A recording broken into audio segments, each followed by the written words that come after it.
Hello everyone, welcome to MS study गुरु।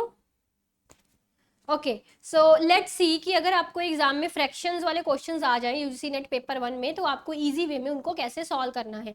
सबसे पहले अगर आप चैनल पे न्यू आए हैं तो जल्दी से सब्सक्राइब कर लीजिए और पूरी वीडियो को एंड तक देखा करें और लाइक एंड शेयर भी कर दिया करें ताकि दूसरों को भी हेल्प मिल सके। ठीक है जी। So let's start. Which one of the following fractions is the largest? इनमें से लार्जेस्ट फ्रैक्शंस कौन सा है?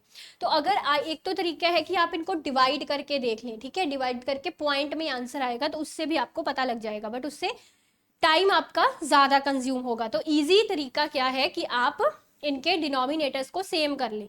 अब दो चीजें यहाँ पे याद रखिएगा।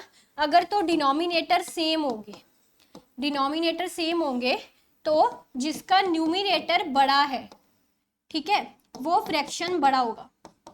ये कॉमन सेंस की चीज है, वैसे वो फ्रैक्शन बड़ा होगा। और दूसरा पॉइंट, अगर न्यूमिनेटर सेम आ जाए तो जिसका डिनोमिनेटर छोटा है, अगर हम डिवाइड कम से करेंगे तो बिजली वो फ्रैक्शन बड़ा बनेगा, है ना, फ्रैक्शन लार्ज होगा।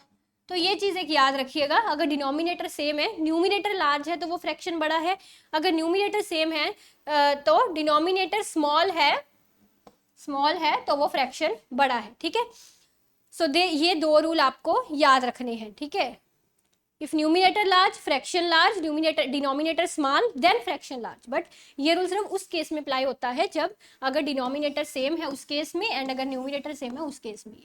ठीक है, बट यहाँ पे अब अलग अलग है सब कुछ, ना तो न्यूमिनेटर सेम है ना तो डिनोमिनेटर सेम है। So you can convert it into the equal denominator. तो 67/80, 31/40, 11/16 एंड 5/8। ठीक है, ये चीज है। तो यहाँ पर अभी देखिए, मुझे डिनोमिनेटर को इक्वल बनाना है तो मैं कैसे बना सकती हूँ। ये 80 है, तो अगर मुझे 40 को 80 के बराबर बनाना है, सो मैं 40 को मल्टीप्लाई कर सकती हूँ 2 से, है ना।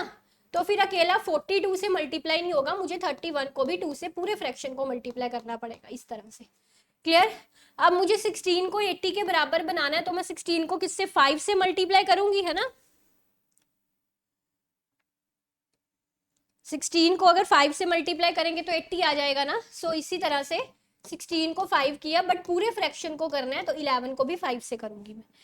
ठीक है, इसी तरह से 8 को 10 से करूंगी तो 80 आएगा। सो 8 को 10 से किया तो पूरे फ्रैक्शन को करना है। तो पूरे फ्रैक्शन को करने का मतलब है कि मुझको यहाँ पे थोड़ा सा वो कर लेना, 8/10 है। ठीक है, सो 8/10, सो पूरे फ्रैक्शन को करना है तो 5 को भी मुझे 10 से करना पड़ेगा। क्लियर? अब ये क्या बन गया, 67/80, देन 31/2 62/80, देन 55/80, देन 50/80, ये बन गया। अब डिनोमिनेटर सेम है तो मैंने क्या कहा था, जिसका न्यूमिनेटर लार्ज है वो फ्रैक्शन बड़ा होगा। न्यूमिनेटर इसका लार्ज है तो ये फ्रैक्शन बड़ा होगा। अब ये आपको मेथड समझ में आ गया आई थिंक। तो इस मेथड को आप कहीं भी किसी भी क्वेश्चन में, इस तरह के क्वेश्चन में अप्लाई इसी तरह से कर सकते हैं। You can solve the same question. ठीक है जी। तो अनअकैडमी पर मुझे फॉलो कर सकते हैं। मेरी सारी क्लासेस यूजीसी नेट की इकोनॉमिक्स की आपको वहां पर प्रोवाइड हो जाएंगे, इन साइमल्टेनियसली पेपर 1 भी मिलेगा। So like and share this session as much as possible. Description में मेरी अनअकैडमी का प्रोफाइल लिंक दिया गया है, टेलीग्राम चैनल भी दिया गया है। Thank you very much, take care, bye bye.